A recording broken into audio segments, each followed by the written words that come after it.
সন্দেশখালীর ঘটনায় 12 দিন কেটে গেছে, এখনো পলাতক মূল অভিযুক্ত শেখ শাহজাহান।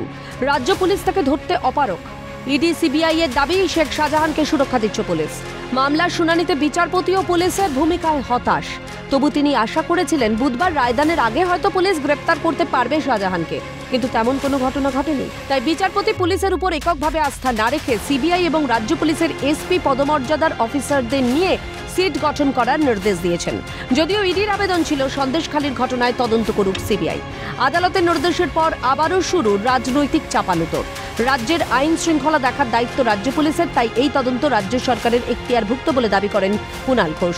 ফলে আদালত পুরোপুরিভাবে সিবিআইকে এই তদন্ত করতে না দিয়ে যৌথভাবে তদন্ত করার জন্য সিট গঠন করেছে বলে প্রতিক্রিয়া ব্যক্ত করেন কুণাল। তো রাজ্য সরকারের এখতিয়ারভুক্ত, ল অ্যান্ড অর্ডার রাজ্য সরকারের এখতিয়ারভুক্ত। এখানে যারা বলছিল সিবিআইকে দিতে হবে, সিবিআইকে দিতে হবে, সিবিআইকে দিতে হবে, তো কোর্ট শেষ পর্যন্ত পুরো সিবিআইকে দিলেন না, শুধুমাত্র কেন্দ্রীয় এজেন্সির হাতে দিয়ে দিতে হবে গোটাটা। সেই কথাটা তো পুরোপুরি রক্ষিত হলো না। সুকান্ত মজুমদারের মতে পুলিশই আড়াল করে রেখেছে শাহজাহানকে, তবে ইডির গায়ে হাত পড়েছে, তাই এত সহজে রেহাই পাবে না বলেও কটাক্ষ সুকান্তর। না, পুলিশ তো ধরতে চাইছে না, ধরতে পারছে না বলাটা ঠিক, সত্যের অপলাপ হচ্ছে। বিচারপতি তো আর অত খুলে বলতে পারবেন না, বলা সম্ভব না। আমরা পরিষ্কার জানি তো, পুলিশ জানে তো কোথায় লুকিয়ে আছে। দাম দরাদরি চলছে এখন তৃণমূল কংগ্রেসের সাথে। তবে এটা ঠিক, একবার যখন ইডির গায়ে হাত দিয়েছে, তো কেন্দ্রীয় সংস্থার গায়ে হাত দিয়েছে, অত সহজে ছাড় পাবে না। পুলিশের চুলে 18 ঘা, এই ইডি সিবিআই চুলে কত ঘা, 36 ঘায়ের উপরে ঘা, গোটা গায়ে দগদগে ঘা হবে। আদালত স্বীকার করেছে অন্যায় হয়েছে।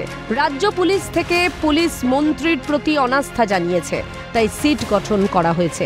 আশা করা যায় এই তদন্ত কমিটি সুনির্দিষ্ট ভূমিকা পালন করবে। সুর চড়ান মোহাম্মদ সেলিম। এবং রাজ্য পুলিশের প্রতি অনাস্থা জানিয়েছে, পুলিশ মন্ত্রীর প্রতি অনাস্থা জানিয়েছে, রাজ্য সরকার কিভাবে চলছে তার দিকে দিক নির্দেশ করেছে। এই জন্যই তো এসআইটি করা হয়েছে। আশা করি এই এসআইটি কিছু তথ্যনিষ্ঠ ভূমিকা পালন করবে। আদালত সিট গঠন করে বুঝিয়ে দিয়েছে এই তদন্ত করা পুলিশের পক্ষে সম্ভব নয়। প্রতিক্রিয়া সুজন চক্রবর্তীর। চাইছিল কোর্ট, এখনো চায়, কিন্তু তার দ্বারা সম্ভব নয়। অতএব সিবিআই এবং রাজ্য পুলিশকে যৌথভাবে করে নিয়ে এই সিট পাবে কি করে? পুলিশের ঘেরাটোপে যদি দুষ্কৃতী থাকে, দুষ্কৃতী যদি পুলিশকে পরিচালনা করে, মমতা ব্যানার্জির নেতৃত্বে সরকারের যদি সেটাই মনোভাব হয়, তাহলে পুলিশের রাজত্বে এবং দুষ্কৃতীদের যৌথ রাজত্বে আমাদের পশ্চিমবাংলা। সন্দেশখালী স্পষ্ট করে দিচ্ছে। সন্দেশখালীতে আক্রান্ত ইডি, আক্রান্ত সংবাদ মাধ্যম। তবু এখনো কেন অধরা শেখ শাহজাহান? বিরোধী থেকে আদালত রাজ্য পুলিশের ভূমিকা নিয়ে এত প্রশ্ন তোলার পরও অদ্ভুতভাবে কার্যত কোনো উত্তর নেই পুলিশের কাছে। এই আবহে আদালতের নির্দেশে গঠিত সিট কি পারবে অধরা শাহজাহানকে ধরতে? এবার কি পুলিশ সাহায্য করবে সিবিআইকে? এই প্রশ্নই ঘুরপাক খাচ্ছে রাজ্য রাজনীতির অলিন্দে। ক্যালকাটা নিউজ।